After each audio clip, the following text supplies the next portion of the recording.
নমস্কার, কেসি blog and কিচেনে সবাইকে স্বাগত।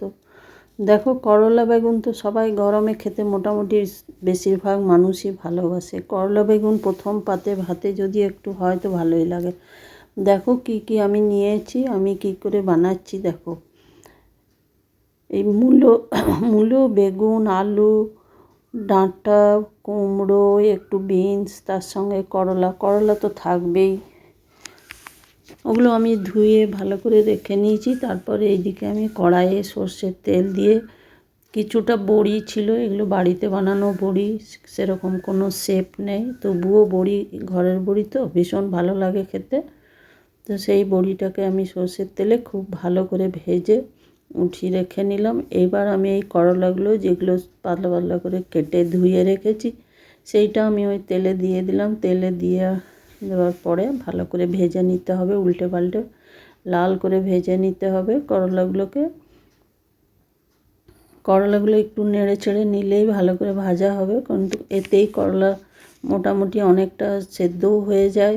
করলা এখনকার যা করলা, দেখো করলাটা আমার প্রায় হয়ে এসেছে, দেখো লাল লাল হয়ে গেছে, ব্রাউন হয়ে গেছে। এবার আমি এগুলোকে একটা প্লেটের মধ্যে উঠিয়ে নেব। দেখো পুরো সমানে নেড়ে যেতে হবে।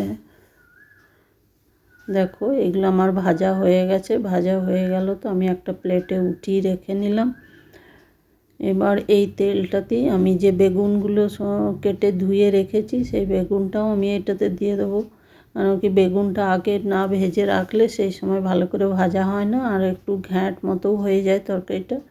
সেই জন্য আমি ওই তেলটাতে বেগুনটা খুব সুন্দর করে ভেজে নেবো। একটু ঢেকে দিলাম, তেল ছিটকাচ্ছিল, সেই জন্য একটু ঢেকে দিয়ে আমি ভেজে নিলাম। দেখো বেগুনটা আমার লাল লাল হয়ে এসছে। এবার আমি বেগুনটাকেও উঠিয়ে নিলাম। এবার এই কড়াইটাতেই আমি একটু তেল 5 ফোড়ন দিয়ে দিলাম, দিয়ে বাকি যে সবজিগুলো ছিল আলু, মূলো, পেঁপে, বিনস, ডাঁটা, কুমড়ো, সবগুলো আমি খুব ভালো করে একটু ভেজে নেব। তারপরে আমি একটু নুন দিয়ে দিলাম, একটু হলুদ দিয়ে দিলাম। এগুলো নুন হলুদ দিয়ে এটাকে নাড়তে হবে, খুব সুন্দর করে ভেজে নিতে হবে। 2-4 মিনিট আগে ভেজে নিয়ে এইটার মশলা হচ্ছে আদা, জিরে আর সর্ষে আর কাঁচা লঙ্কা। একটু জিরে সর্ষে দিতেই হবে, আদা দাও আর না দাও, আর তার সাথে কাঁচা লঙ্কা, এই 3-4টে জিনিস দিয়ে আমি পিষে নিয়েছিলাম মিক্সিতে, নিয়ে ওগুলো খুব ভালো করে মশলাটা ভেজে নিলাম। ভেজে নেবার পরে দেখো করলাটাও দিয়ে দিলাম, করলাটা ভাজা ভাজা হয়ে গেল মশলার সাথে, বেগুনটাও দিয়ে দিলাম। এইগুলো দিয়ে একটু সামান্য জল দিয়ে নেড়ে নিতে হবে, কেন কি কম তেলে, গরমের সময় তো কম তেলেই রান্না করি আমি বেশি।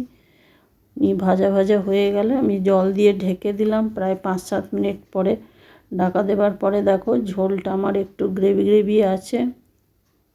এবার আমি বড়িগুলো দিয়ে দিলাম, কেন কি বড়িগুলো হতেও তো একটু সামান্য সময় লাগবে, কেন কি এগুলো কলাই ডালের বড়ি, বাড়িতে দেওয়া। এগুলো ভীষণ হালকা, কিন্তু খেতে দারুণ টেস্ট, কোনো শেপ না থাকলেও দারুণ টেস্ট। আমাকে একজন এগুলো দিয়েছিল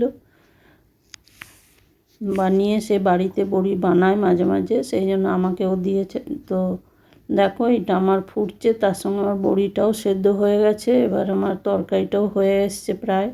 এবার আমি একটা যে স্পেশাল মশলা রাঁধুনি আর কালো জিরে, এটা আমি রোস্ট করে গুঁড়ো করে রেখে দিয়েছিলাম, সেটা আমি ওপর থেকে একটু ছড়িয়ে দিলাম করলা বেগুনের। এইটা একটা খুব দারুণ মশলা, আর এইটার জন্যই তরকারিটাতে দারুণ টেস্ট আসে। দেখো আমি গ্যাসটা বন্ধ করে দিয়ে আমি এবারে করে নিলাম, আমার তরকারি হয়ে গেছে, আমি সার্ভ করে নিলাম।